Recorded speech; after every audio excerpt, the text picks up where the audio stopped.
my podcast people. This is estate planning and asset protection attorney Leslie Marenco bringing you another jam-packed with fun and exciting Fun with Death and Taxes podcast. And today I am joined by a tax lawyer that could not escape my harassment. Francois, not at all. Introduce yourself and how you were dragged onto my podcast. Leslie, thank you again for having me. I appreciate it. Francois Blanco, I'm a tax attorney. And definitely it was a wonderful experience. We got to sit down, talk to each other.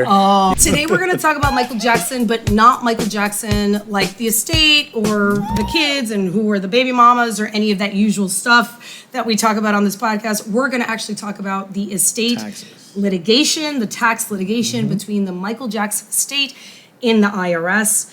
When this shit show started, and everyone knew that the estate had been valued in a certain way that we're going to talk about, and then that the service had come back with numbers they thought were more appropriate. They were more reasonable. They were more reasonable, and litigation ensued. For sure. We all, I think, in this world, whether you're in the estate tax world or in the value, I'm sure the valuators were just like, oh man, this is going to be us nerds. Fun thing. We thought, we're all there like waiting for how this was going to evolve. And I don't think it's that, believe it or not, there aren't that many great estate tax cases on the celebrity side. Correct. Everyone tends to settle after just a while. pay it and get it out of the way and just let's continue moving this I don't along, need the government guys. in my business. Right. And this was one of those that there really was going to be a tax opinion. And we were all, on bated breath for those couple of years waiting for this to come out. So I will get into it. I mean, he had these 3 kids. Mom and dad were still alive. Mom was going to be guardian of the kids. Actually, the fun fact was Diana Ross was going to be successor guardian of the kids. I recall. I was like, something wow, like that. okay. They were good friends, apparently. I guess so, right? Diana Ross being like,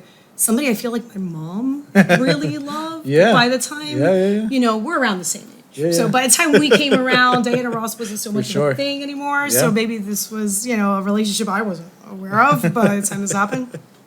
As far as the estate plan that we really can easily find in the public record, it was really basic. It was like there was a nice little will. It was. Pour over will into a revocable trust. It's a foundational plan, right? Foundational that anybody and everybody should probably have. Everybody should have. I mean, at this point, if you live in Miami-Dade County and own a parking space, you should probably put that parking space in a revocable trust. Absolutely. Have a pour over will. Because the probate of that parking space is going to kick you into a formal. Let's start there. You're not doing that is true. There is no shed. I mean, I can't think of anything that's worth less than the threshold to file a summary these days. So it's a crazy time, but this was the most basic of estate plans. The only good thing, I guess, that we'd definitely be in agreement here is that the choice of executor was not, and a trustee, at least was not el tío, el primo, mi mejor amigo that doesn't know anything about nothing. Right. He did a good job choosing the attorney and the... Which is ultimately, I think, one of the biggest hurdles that you have with an estate like this. Because imagine Michael Jackson has an estate that's filled with a whole bunch of businesses, assets. Complicated stuff that it's not just like, hey, we're selling and we're getting... And you name somebody who doesn't have that know-how or that ability to even manage it, grow it. And here, that was the one great thing, because I think they had an executor that was the attorney, and then they had the business manager. And, that's right. And that definitely... I think that was a good move. It was a great move. And how often does that happen? I mean, truly in practice, right? We have people come to us all the time, and I'm sure you have great stories of and even in trust administration, so they were not our clients. For the record, we don't tend to allow dumb shit like this. Right. But a very recent case, the trust administration we got, and the trustee is this 21-year-old kid that doesn't live here. He lives somewhere else because he's going to school. And the deceased owned a shit ton of, not a super complicated business, but bubble tea shops. Aside from a bunch of pieces of property and nonsense, but bubble tea shops. This kid does not want to manage your bubble tea shops. Not at all. You know what I mean? And the beneficiaries are 3 minor children. So now you have risk, right? You have this third party at primo who is like, what? I got to do what now? And these bubble tea shops are losing money. Surprise. We're so surprised. They're losing money, right? This is kind of like lifestyle business or something. That's just how it is. I would love to know where the money was coming from to support these things before. I don't ask questions I don't want the answer to. But that is clearly not a great choice of trustee, right? It's just not, so this was, but. I feel like the hardest the hardest type of asset to manage is a business. And the reason why is because you are the owner. Imagine that you have the first generation, which is the parent generation, and that parent generation has been working in this business for 30 years. They have 30 years of experience, and now you're leaving it to somebody who probably doesn't even know the first thing about that business. They can't read the P&L. They can't read the P&L. They don't have the experience. It's good. You want to nominate somebody who's within. See, this is why it's important to formalize the business aspect as well, right? Management team, have somebody like change and own, and that I see that like everybody likes to manage it individually at their own level, and they don't focus on like we need to formalize our business structure because day after tomorrow, if my kids can't handle, or they don't have an interest, or they don't know how, or they're young, right, or unfortunately life happens if they pass away first or they become disabled. You want to make sure that asset that you're trying to give and protect maintains its value, and the value comes from its operations. And if you don't have the operations, it's not going to be very useful. So we were talking about, this is a very basic estate plan. Yeah. I don't want to talk, although we talk a lot of shit on this podcast, and I'm still waiting for the hate mail. I feel like, if people write hateful things on it, it's good for the algorithm, That's how you do it. So maybe there was just trash planning here and there was no advanced planning, but I'm going to give some attorney the benefit of the doubt that they did some much more advanced type of restructuring and things, especially when the value is low. Correct. And that's just not part of this litigation, which is why it's really hard. And that would be kind of in the background, right? There wouldn't be a public filing about this. If they have a grad, they got an IDGIT, por allá, they got whatever. It's not something we would easily be able to find. So I'm going to give some estate planning attorney the benefit of the doubt that they did a great job and kept everything out of the public record, and that there was way more than just some silly little will and a revocable trust. Yes, for sure. So let's back this up a little bit for our lovely podcast audience, because I don't think that it's only sophisticated estate planning lawyers that are watching us. I'm sure they're all watching, but normal people are also watching. And explain to people, because I think people get very confused about, they understand their own tax return, right? Correct. Like, okay, every year by the 15th of April, I got to self-report all the money I made last year. Correct. But that's not the way estate taxes don't work that way. They don't work that way. So for sure. So definitely, an individual is generally subject to 3 types of taxes. The income tax, which is based on you just generating income. And then let's call it the transfer of assets. When I move assets from myself to someone else. And the transfer of assets can either happen in life or they can happen at death. If they happen in life, we got to file what is known as a gift tax return. If they happen at death, we need to file an estate tax return. Income tax, you do it year after year because so long as you're making income from that asset, you need to file the return. But an estate tax and a gift tax, you only file it when you are above the threshold where you're transferring assets from one person to the other, with the estate tax being the ultimate transfer, right? In that sense. I like that. So your estate tax is the ultimate. It's the ultimate transfer. So it's the ultimate transfer at death. So it's the one thing that you do once, because you, at the time of passing, everybody, all of us, we're going to transfer whatever we own to our heirs, whether we want to or not. Whether we have planning in place or we don't, the state's going to do it for us. And if we don't do it or there's nobody, they're going to keep it, right? So, and you're still going to pay an estate tax. Now, most of the time, most people don't file an estate tax today because of the lifetime exemption, which is, Obama's fault. So I'm kidding. I'm kidding. Your get out of jail free card where, you have X amount and you don't need to pay anything. You don't need to pay an estate tax. But there's been times where right now it's set to be $30 million for a married couple, $15 million for a money. It's a lot of money. But in the past, it's been as low as $500,000. It's been $1 million. It's been $1 million. It's a circumstance where if it gets dropped down, a lot of it could become the ultimate transfer. It could become an issue for a lot of people. But unlike the income tax return, those are what we call the good old days. Those are the good old days. That's where tax attorneys we used to be so popular. Mug, and nowadays it's just we're it's just we're what are we doing? To dinner anymore, it's there's a little bit of a look to you. Like, I'm not gonna take it personal, but I am, but it's all right.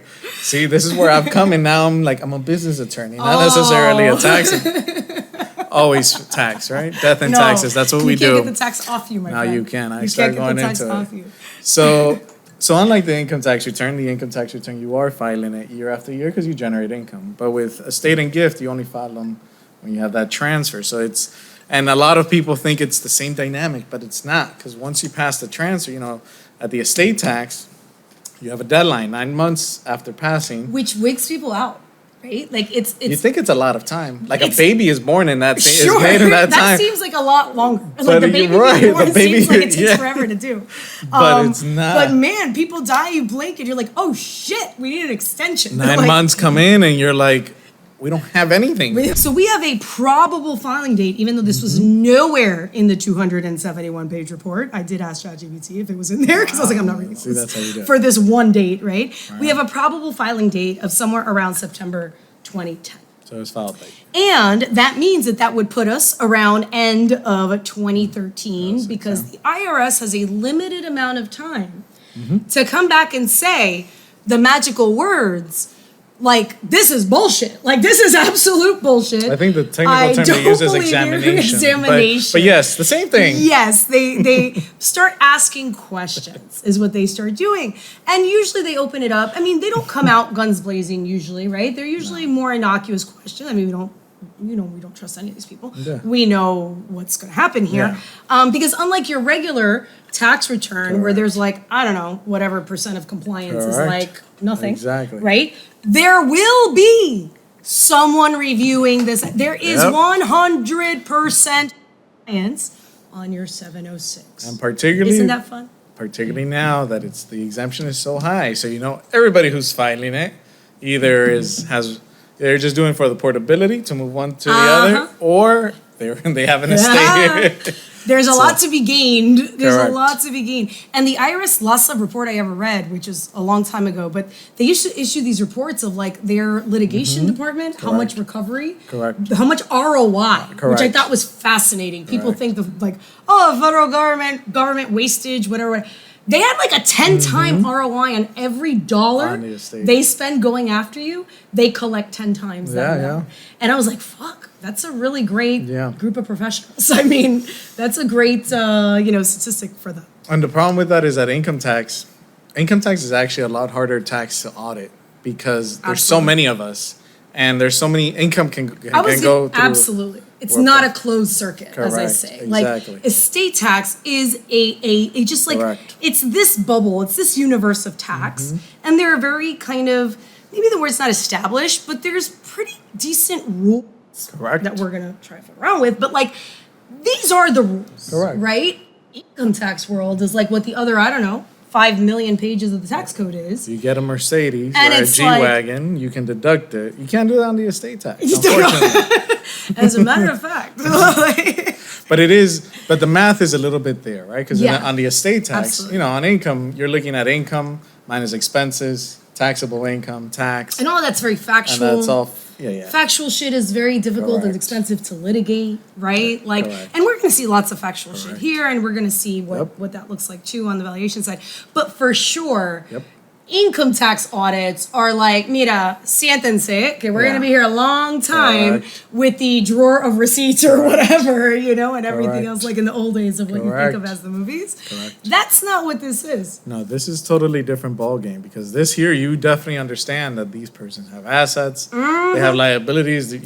As part of the return, you got to give out the list, you got to list them out, and you got to say, hey, I think they're worth this much. And then they're going to be like, is it really worth that much? But is it? Are you taking? I don't think they're worth that much, and that's the big part of the estate tax return, which is such a love and enamored in terms of just what you're doing with it. And imagínate to the extreme that we're gonna talk about, because in the lovely Michael Jackson estate, something as I guess oblivious here that everybody is like going to the extremes, where the estate goes self-declared.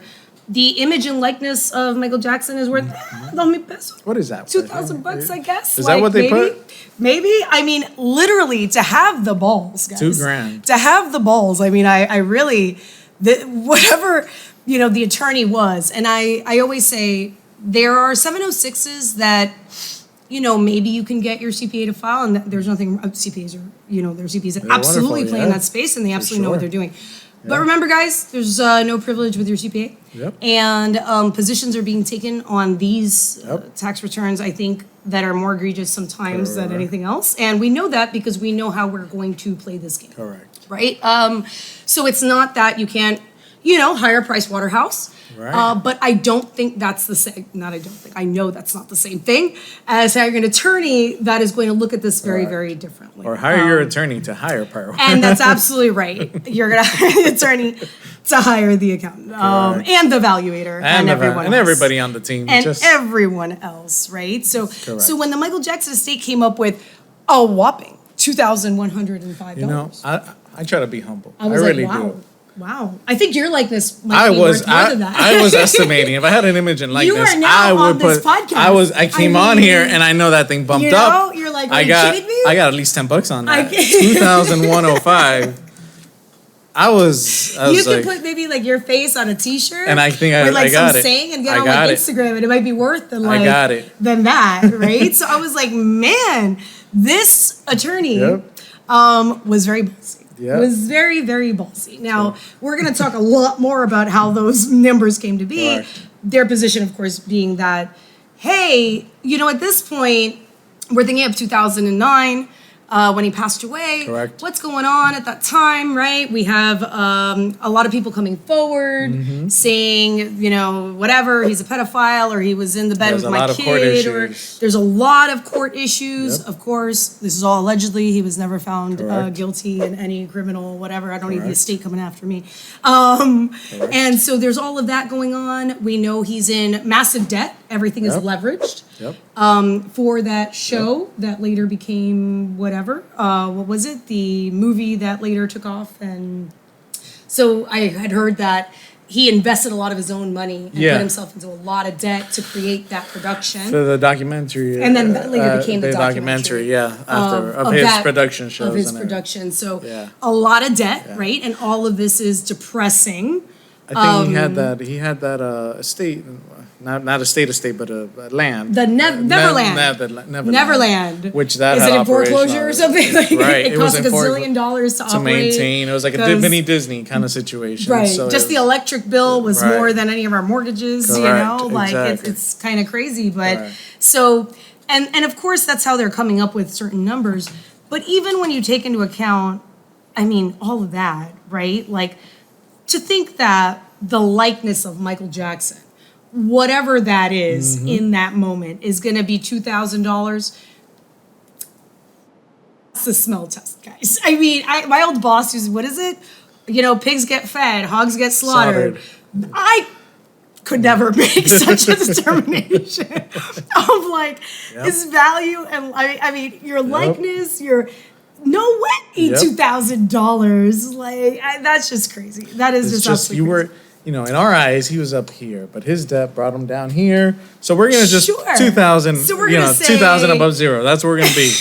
That's exactly where we're gonna. That's the hill good we're gonna die on. That's where we are. That's what we're doing. And we're joking about this, but so. Here's the thing: when you file this estate tax return, generally speaking, you need to put a valuation report alongside it.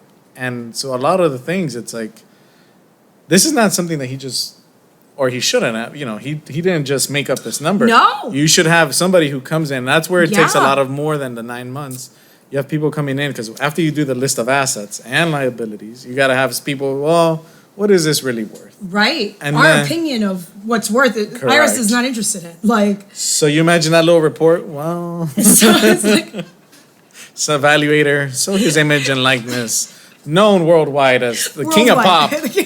maximum 2,105. Exactly. Don't forget the Don't forget cents. my $5. Don't forget the cents, okay? It's very important. It is just to think of how that conversation went, right? Like between the attorney, between when they got the valuation, and sometimes the conversation is like the attorney yelling at the valuator of like, where the fuck did you get this number? most of the time it's on like the high side, right? It's like, what are you crazy? You got to take into account this and take that into account. You better take your ass back to that building. It's falling apart, right? Like we literally had an estate where have you looked at the mold? All right. No, even better. A bunch of warehouses on Miami River that were purchased, 100 years ago, so they were worth like nothing because they were like crack houses before, and now they're whatever.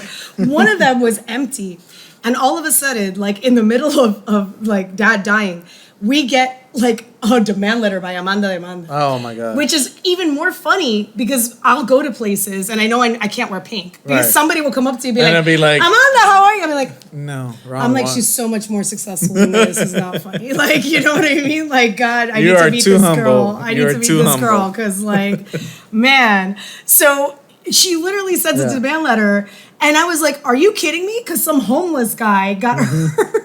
In the house. I know I tend to not have the most, be the most sensitive person. He got very hurt squatting in the warehouse, right? Do you remember what the injury was?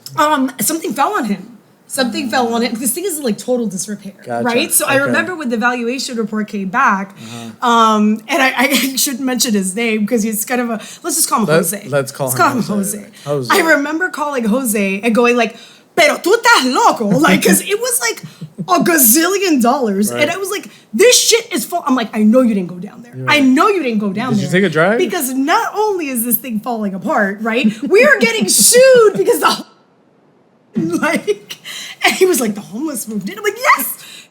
Being a crack house. Like, you need to go and take a look at it. Find the drug paraphernalia because I get a valuation discount if you find drug paraphernalia. Go take some pictures. Go ahead, please. Right? Get out of the office. Jose literally like very silent on the other side of the phone. Let me call you back. Give me 24 hours. I'll call you back and I'll let you know.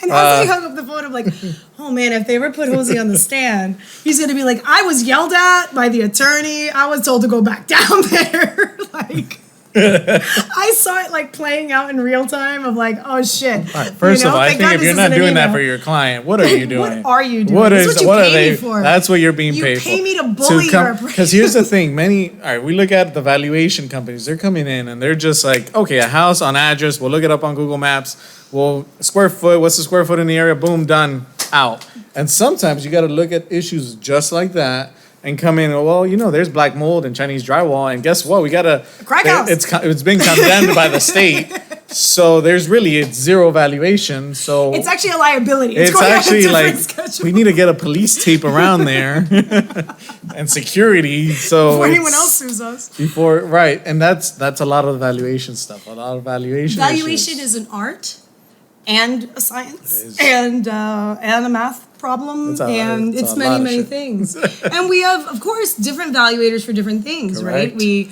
know people in this industry. They know why they're doing a valuation. This is not the same valuator, that SunTrust or what Truist is using to decide whether they want to give someone a mortgage. That's not what we're doing here. It's not an appraisal, right? And we know enough of them to know, hey, when I have a crack house, I gotta call Jose because now he knows. Now you gotta go. Jose, did you learn your lesson? I bet Jose learned his lesson now. His first question on that questionnaire is gonna be, is this a crack house by any chance? Have you been there recently? Are we being sued? See, this is why you sometimes need to do this because it's. This is, you learn by experience. Más sabe el diablo por ser viejo. Like, that's my grandmother. That is very likes true, to say, El diablo sabe más el diablo por viejo, no por diablo. Bueno por diablo, exactly. Yeah. And I think there's no better example of how much of an art and science, I guess, this is, than truly not only what was declared here, but then what the IRS decided they wanted to state was the value. If you want to hear about a joke. And then what the judge eventually said.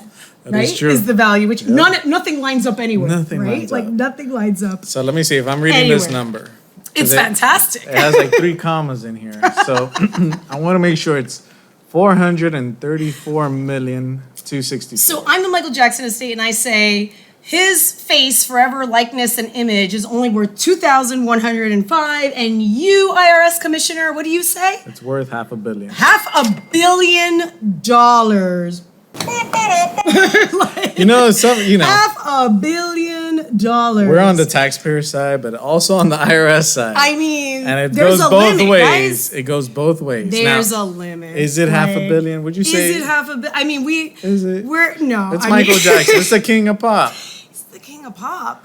But that's going to lead us very nicely, and we will continue referring back to this lovely diagram, but that is going to like get us nicely into, okay, so when we call Jose for the crack house or any property, but mostly crack houses, Jose is not going in Jose's opinion. Jose's report says magical words of how we are deciding what the value is. Correct. Tell the universe, the podcast universe, what that is. So there's different methods, valuation methods that you can use. And it really, for some assets, it's easier than others, right? So for instance, for real estate, it's easier. You can do comparables based on other real estate. So if it's residential, if it's commercial, you can base it on the type of income it's generating, commercial real estate. If it's a business, it's based on the income it's generating. It's based on whether you have a majority interest or minority interest. For businesses, there's a whole bunch of, you can use comparables for other businesses. You can use liquidation value. You can use going concern, which liquidation is if you were to shut down the business and just sell it off completely, versus going concern, which is, hey, we're going to continue operating the business. What's that's more usually what you look at mergers and acquisitions, or somebody who's making an investment is going to value a business at. And so there's different methodologies, different methods where we're looking, where you need to pick a lane, stay in that lane, and based on that, you're going to make that decision and that determining factor. And it all comes down to, right? I think this, and especially it'll be funny, like the smell test of what is fair market value? Correct. All of these valuation methodologies is supposed to be trying to get us to what would a reasonable buyer buy for and what would a reasonable seller sell for that somebody's willing to buy. Correct. So if they would have put Michael Jackson's likeness up for auction at 2,105 whopping big ones. You definitely, that's a bargain. That's a bargain. And it's very important because what happens, this is, when we're looking at an estate administration, the person who's filing this return is a personal representative. And the personal representative, doesn't matter if you hire all the advisors, all the attorneys, at the end of the day, what you put on that return is your responsibility. Absolutely. So sometimes as personal representatives, and this is where a little bit of know-how, this is where an attorney comes in and should be guiding you and saying, all right, we're going to look at this return. You're telling me that they came back with 2105 for his image and likeness? Jose, do you feel that that's appropriate? And that's a little bit of a conversation that personal representatives should have, because you're opening up yourself to liabilities. Because as a personal representative, your job is to manage the estate for the benefit of beneficiaries. So if you're going to go based on 2105 and distribute on 2105, and then the IRS comes back with $500 million, you're not just going to have a knock on the door from the IRS. You're going to have a knock on the door from a lot of people. Going, what circus are you running? Where did you get 2105, right? Yeah, and what was that clown's name? Like, who was that guy? And what's interesting about who is that guy, as we will talk about more, is even their own expert at trial. Correct. When we look at the third column. What you mean there is IRS? The Michael Jackson estate's own expert. So clearly the clown that came up with the 2000. I see what you're saying. Yeah. When the IRS, has the notice of deficiency for $700 million. And now we know we're taking this all the way, right? Correct. There's no way to negotiate. I mean, Correct. 7 million to whatever billion, Correct. And the difference being 700 million, and Correct. It was 500, and then plus the 200 million in penalties Correct. And interest. You know you're going to litigation. Like that isn't going to be a conversation, right. Guys. Right? So at that point, when you call up Jose and go, "Oh, hey, Jose, I really appreciated that $2,000 valuation, but now you're going to get deposed, and now you're going to sit on, you're going to sit there, and you're going to have to testify." Jose said, "No fucking way." And Jose's like, in court? I got to talk to the judge? Jose went to Thailand. He's got shit to value. Jose has disappeared. He has left the building. Is not able to be found. So I found this very funny. Yeah. Because we went from even Michael Jackson's own experts, went from that 2,000 number to 3 million, which is still very ballsy. I mean, don't get me wrong. very ballsy. At least we're in the millions. At least we're in the millions. Well, at least we're in the millions. At least we're in the millions. But I also thought, hey, I mean, now you have to sit on the stand and show face. Like, you have to show how face. is it worth $3 million? And so now it's $3 million, right? Por lo menos. What would you pay for Michael Jackson's image and likeness? Let's say, his silhouette, his just the name for you to exploit. Just free will. More than $3 million. More than $3 million. I mean, I think it would be more than $3 million. Oh, for sure. Oh my God. I think now the estate has I'm not even saying that in hindsight. The estate has become quite the success using his image and likeness.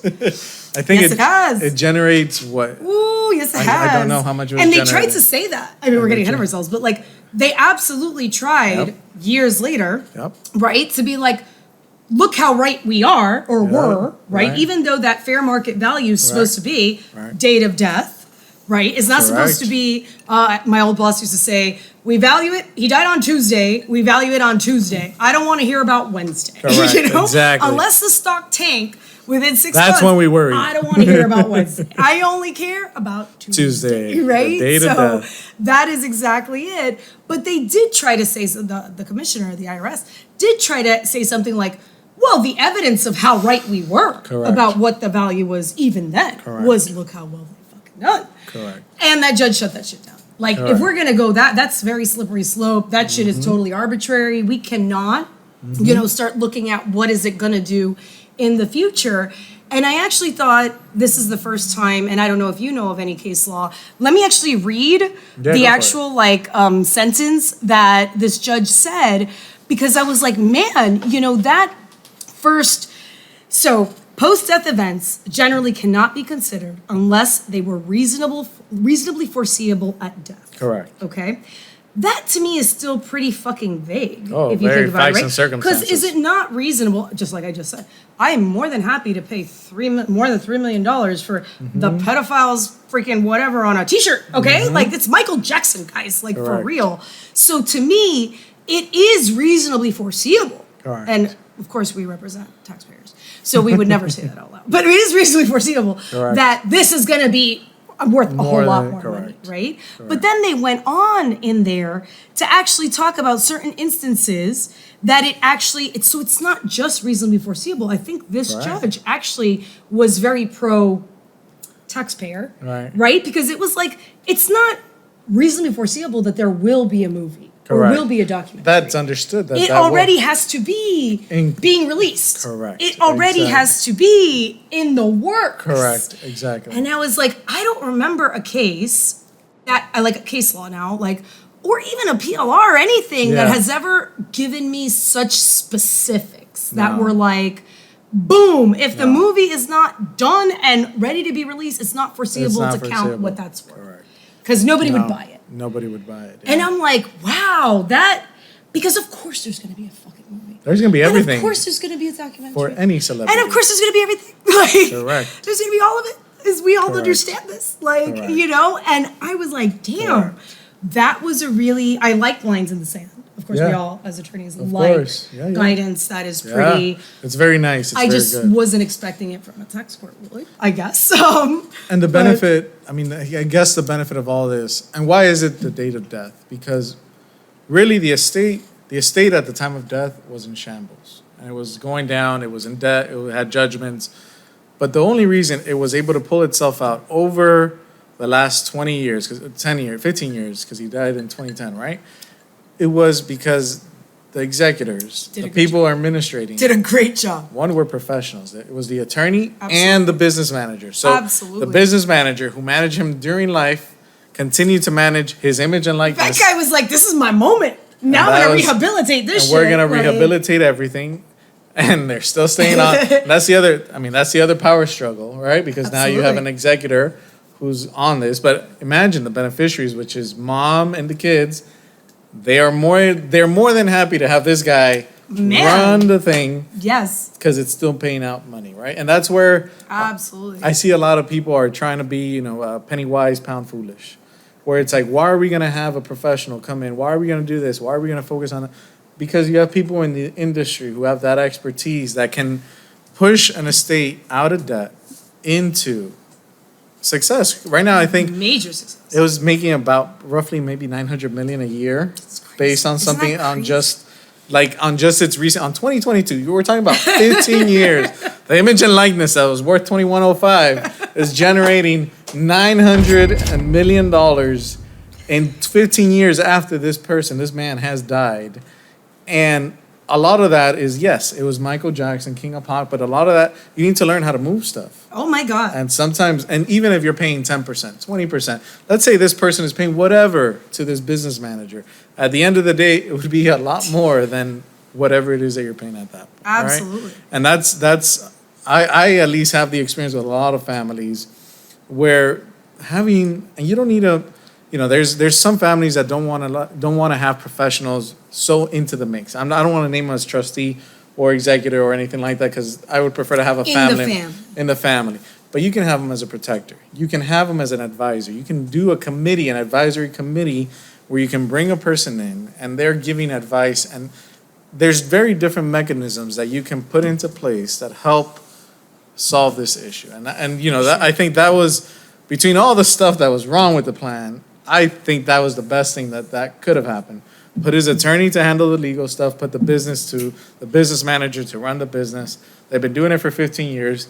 Yeah, they're eating great because they're charging good fees. Absolutely, But as they should. As they should. As they should. But the family is also generating the mom, kids, and for so many reasons. We say this multiple times here, usually in another context on this podcast, about your choice of trustee or your choice of executor is probably the most important choice you make. Yeah. Sometimes I'm saying that, most of the time I'm actually saying that because of the dynamic among the family members. And you don't want to choose someone problematic. You don't want to choose someone that never answers the phone and doesn't have email. Correct. You don't want to choose a 21-year-old cousin that is in college, living his best life, to come manage your bubble tea shops. It's not going to happen. So it is, for so many different reasons, one of the most important decisions you make when you sit down with an estate planning attorney. And the thing that they're generational. Meaning, you're planning, and it's a very difficult, it is a conversation that I have with clients. It's very difficult to have because you're technically, even if you don't want to, you're planning for generations. And there are circumstances, where am I getting at this? If you have an estate of this size, it's not if you want to. You have to contemplate having a team that's going to come in and assist you with the management, because you don't know what your second generation is going to carry. Even if everybody's good, even if everybody's studied, if somebody is born with a disability, has a disability, or has something in life that doesn't permit them to do it, or for some reason or another circumstances change, you're still going to want to have that professional or that team of professionals to come in. Still be better off. You're going to be better off in that respect. And I think that was the good move. We end up at $100 million, around $100 million, which is definitely a win, and the entire community absolutely took this as win for Michael Jackson. That would have been like 40% of 110 is we're looking at roughly 50 million. Not bad, guys. Not bad at all. Not bad. By then they had recovered that 500 times over. like they had already made so much fucking money it didn't matter. Do you recall when the case was ended? I imagine it probably went like 3-4 years. I was gonna say, I think we have 2021. 2021. So 10 years. Yep. Yeah. Yep. They had till 2013 when in 2014 they filed the lawsuit. The estate said no fuck. I mean, again, I think this was all massive dick measuring context happening here on both sides of taking the most ballsy positions ever. Yeah. So since they were in litigation, since 14 to 2021. And I do think that's a huge win. You could say that, it wasn't $200,000, but like $2 million to 110. How could that be a win? Are you kidding me? They were saying $1 billion, guys. They were saying $1 billion. They basically got 10% of that, right? So that is absolutely a win. I thought we got great language out of this opinion about, any type of asset in the future. If you want to try to include it, it better be something super concrete, something that's already contracted for, something that's already alive, in the middle of the transaction, whatever. And I thought that was also really, really great. I could not remember another case that had those kinds of examples that were that black and white. And the nice juicy part of the whole case, because we're really dealing with intellectual property. We're dealing with image and likeness. So imagine Michael Jordan, Air Jordans. Imagine Mr. Worldwide. Imagine anybody who has an image and likeness. And the problem with intellectual property is that there's some property, every property can have a valuation, but some property is a lot more difficult to evaluate than other. And a lot of that is actually business interest. So here we actually had his image and likeness, and we had two entities, not necessarily business interest, but two entities that had a valuation, and that gives it a little bit of more guidance, right? Because, the fact that I can tell you, hey, 10% is reasonable is because there's a case out there that says 10% is reasonable. But now we have a defining line where it's like, hey, we can definitely use this to plan and advance planning in terms of, this is accepted, not accepted, because, they're bound. Tax court is bound by this, unless they change it. Right. And even like when we talk about like the Beatles, right, Yeah. which has to be worth $1 gazillion, the 50% of whatever that he owes in that company that owns the other 50% is like all these subsidiaries of Sony. That's correct. Right? So like now to sell this, you got to do what? Go through 18, lawyers and I don't know, 5 CEOs of different, who knows? Correct. When somebody wants to purchase this. Correct. And that is a very legitimate valuation discount. Yep. What kind of fair market value does this have? If I had the gazillion dollars and I want to go purchase the Beatles, as a purely monetary investment, right? Not because I have sentimental value, whatever the Beatles, and I'm not really going to control what I could do with the Beatles. It's owned by this company that really Sony controls, right? So you'd absolutely get a discount for that. That's correct. For sure. And then, not with the intention of bringing politics aside, but valuation is always one of those things that we don't necessarily want to be in court, because it can go either way. Look at this. One of the most recent was like Mar-a-Lago, and they were saying it was worth $18 million. You had a court that was coming in and looking at it. It was worth $18 million when it was going on the market rate for much more than that. And that's also the problem of passing the smell test. Because you don't want to have a judge who's just like, because this judge, if you look at it, IRS is coming in with $1 billion or $500 million. MJ's coming in with $5 million.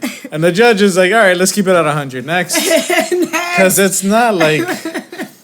All of you are so ridiculous. Yeah. Like.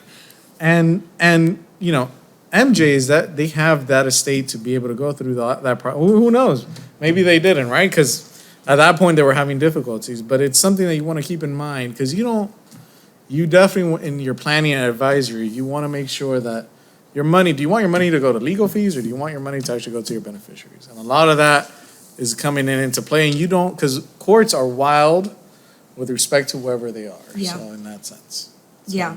And here, taking such crazy positions in the beginning and having them immediately come back with, what the hell are you talking about? This is $1 billion, and therefore you owe us $700 million of whatever, left on route, which is going to be litigation. There's going to be no conversations with the examiner about like, oh, well, let's work this out. Work it out, you fucking asshole. And this is where planning comes in, because a lot of the planning, people think it's just doing the setup work and that's it. No, you're planning. Absolutely not. Because you don't know what the government is going to look. An estate tax gets audited. So if you're in this position, you're going to look somebody in, and they're going to look at it and they'll be like, does this make sense?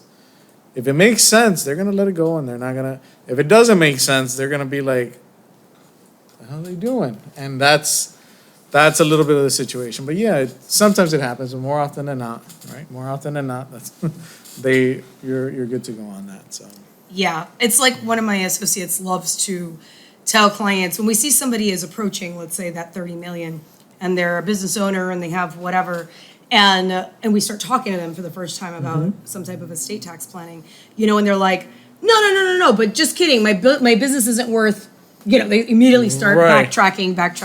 I said 10 million? Did I say 10? Million? I meant 2, right? And then one of the things one of my associates loves to say is, oh, I'll buy it from you right now for that amount. And their immediate gut reaction is like, what? No. And he's like, exactly, right? Like, because that's the only way you can kind of snap people out of their bullshit. Right. Like, of course, $2,000. And that's a tough conversation we have with the client, where we're trying to be like, hey, guy, okay, I get it, but at the same time, paying taxes is not, we don't like it, but sometimes it's a safer route. Not to say that you want to do it all the time, but we got to be reasonable. Be reasonable. We got to be reasonable. I'm okay being aggressive. I'm not okay being unreasonable. We're not okay being ridiculous. Exactly. That's a little bit. We should frame this. 2.2 million for MJ. Michael Jackson worth $2,000. Like, Telling you. well, I have no idea how long we've been talking, but I know. it feels like very short, but I have a feeling like an hour and a half has gone by, potentially. So any last words for our podcast audience? Attorney Judge Blanco. Attorney Judge Blanco. What say you? A lot of this could have been avoided with advanced planning. A lot of this could have been avoided. Especially at the time, right? Because he had creditors. He had people coming after him. If you plan ahead of time, he had assets. He had assets that are going to grow in value. He had assets that are generating income. He was in a position where he didn't need those assets in his own individual name. It could be set up in a structure where he could set it off for his family in the way that he wanted to. And because this to me looks like something that was done very hastily, it was very done like very quickly. If it's done with time. Oh shit, he died unexpectedly and now we have this problem. You're getting, right. It's like, hey, we should probably get into order. And where if you take your time and you're like, there's strategies you can come in and even using those gifting and the loans and everything like that, there's strategies associated with that where you can maximize the type of valuation and everything. And it's all permissible in terms of the way that you do it, but it needs to be done with time and ahead of time. And, it all depends on who you want to handle. You can handle the problem for your beneficiaries, or your beneficiaries can handle the problem for you, but they're not, it's going to end up. Somebody's handling the problem. In a fist The problem isn't going away. Correct. That's for sure. That's the issue. But keep, good things. They appointed a professional. They, maybe to avoid, it wouldn't be a bad idea to have, let's say, an advisory board with the family so that they have some sort of control, because you never want to give. There's always a situation where if you have professionals, it's a nice paycheck and you're in there. So having a mechanism to remove or move people out or have the family come in and say, if it was a revocable trust, it depends on what circumstances they could have. But other than that, you can do grats, you can do intentionally defective grantor trusts. You can do dynasty trust planning. Lots of promissory notes. There's a lot of stuff that could be done ahead of time where it's like you get to. And these is all and why is it all permissible? Because at the end of the day, those trusts pay income taxes. That's right. So it's not like it's tax free or it's not. You're evading. You are moving stuff in a way where it's tax efficient. I was gonna say, what do you mean? The Tickety-Tok says if you set up ridiculous you never pay taxes. They say you never pay taxes again, Francois. It's like. You are lying to me. I heard it on the Tickety-Toks. No, it's like when I talk to people and it's like, all right. First of all, nothing's free in life, all right? There's no free lunch. So it's like, I generate income. Let's say I pay you as my counsel. You're going to be a deduction to me. But guess what that deduction to me is to you? Income. So I'm not paying tax on it because you're paying. I am. So it's a situation where all we're doing is passing the buck, all right? So you got to get real good at passing the buck. That's all tax planning is. You got to get good at passing the buck to someone else and being efficient with that, and that's the way you do it with estate planning, income tax planning, but at the end of the day, if it's still your structure, your benefit, you're still going to pay a tax on it. So that's why it's permissive. It's allowed. The government doesn't give you free lunches, So yeah, it is very interesting in the last couple of years. Not to get on another note, but in the last couple of years, how many people already come in with misconceptions or whatever of like, I want to set up that. And sometimes they have names, very specific names that they just threw in 5 different words of the trust world and created Russia? A trust out of it. What is that? And you're like, what the fuck is that? No, I heard on social media that's the trust I need. And I'm like, that's not real. That is what the fuck are you talking about? You heard on the tick, Los Chinos don't know what they're talking about on the Tickety-Tok. Isn't that run by the Chinese government or something? That's the other thing I hear. I don't fucking know. I'm like, this is ridiculous. Don't talk to me about the Tickety-Tok. I'm too old for this shit. I'm gonna stop it. So it is kind of crazy of how culturally things shift and people have expectations. And expectation management is a very important thing, right? Because you don't. The promissory note. You're not gonna operate without paying taxes. What we're trying to do is making it efficient, right? Because it's deferring the payment of tax as much as possible. But even then, it's going to catch up to you. You can defer income taxes all your life, but you're going to get caught by the estate tax. So it's Yes. one way or another. So Yes. and something catches you. Like you avoid one tax, you're going to get caught by another. So that's just how it is. That's right. Well, thank you so much, No, Attorney it's been a pleasure. Blanco, Thank you Judge for Blanco, inviting me. for our Appreciate podcast today. Appreciate That's it. it for having fun with death and taxes. I hope you guys had as much fun as we did.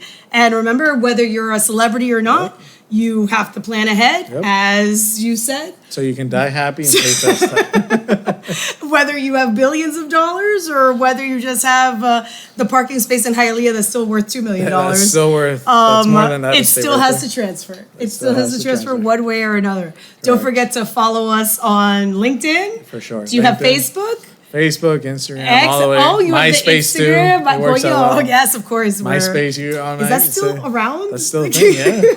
So I'm on there. Don't worry about Is it. that guy still our first friend? That's What was my that only guy? friend there. That's the only person on there. Yep. Well, follow us on all of those things. Oh, it's been a pleasure. And make sure to leave us any comments below. All of your information For sure. will be in the YouTube Will do. caption, so you'll be able to find Francois if you need him. And join us next time for another episode of Having Fun with Death and Taxes.